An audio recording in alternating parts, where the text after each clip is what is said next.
Hello and welcome. I'm Kayla Velasco and this is my project. So today's topic is Andrew Jackson, 7th President of the United States and a pretty zany guy. I'm going to be sharing the events of his life that define him as crazy, and there are a lot, because as you may know, Jackson was, as my mom puts it, a wacko. Born March 15th, 1767 on the border of North and South Carolina was Andrew Jackson. Long story short, the Carolinas were throwing a little temper tantrum, and that left all of Jackson's immediate family to die. Jackson moves in with his uncle and studies to work his way up to the top. He gains the title of prosecuting attorney, then Tennessee representative, then U.S. senator, then circuit judge, then major general, and for the sake of keeping it lighthearted, we will be ignoring all the terrible things he did as general and skipping on over to the wacky, quirky things he did as president. So without further ado, here are the top 5 zaniest things Andrew Jackson did during his presidency. Or I think it's during his presidency. I don't really know because the timeline is kind of fuzzy. That doesn't matter. I know why I'm saying that.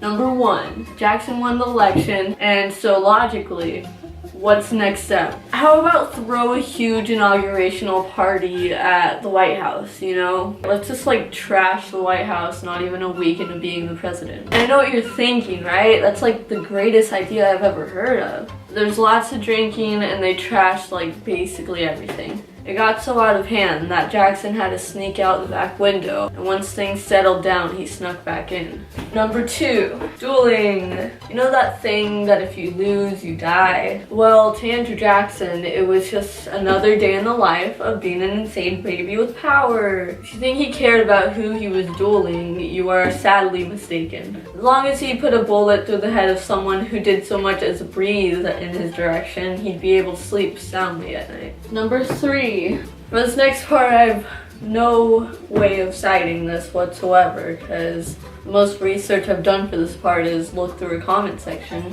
Anyways, this comment says, Jackson also adopted a Native American child who he would have hide in bushes at the White House and randomly scared visitors who passed by, which is possibly the greatest thing I've ever heard, so 10 out of 10 on that. Number 4. Now, it's no surprise that a lot of people hate Andrew Jackson, which is why he got almost assassinated. But this wasn't any ordinary assassination attempt. It was by Richard Lawrence. Quick background, this guy quit his painting job, thought that if he killed Andrew Jackson, some other guy would open the Second National Bank. Grew up pretty sick mustache, started dressing all fancy. Neighborhood kids started calling him King Richard. Didn't realize that those kids were making fun of him, threatened to kill his maid, and then threatened to kill his sister for talking about him. Anyways, Jackson is leaving a funeral and Lawrence creeps up out of nowhere, and when his guns misfire, Jackson turns around and starts beating him nearly to death. And then he just kept on going until someone had the bright idea and thought, hey, maybe I should do something. Later on, Lawrence pleaded insanity, so he didn't die, but he's in an insane asylum, so yeah. Number 5, his parents started swearing at his funeral, really putting the fun in funeral. That's the end of my video. Hope you enjoyed, and bye.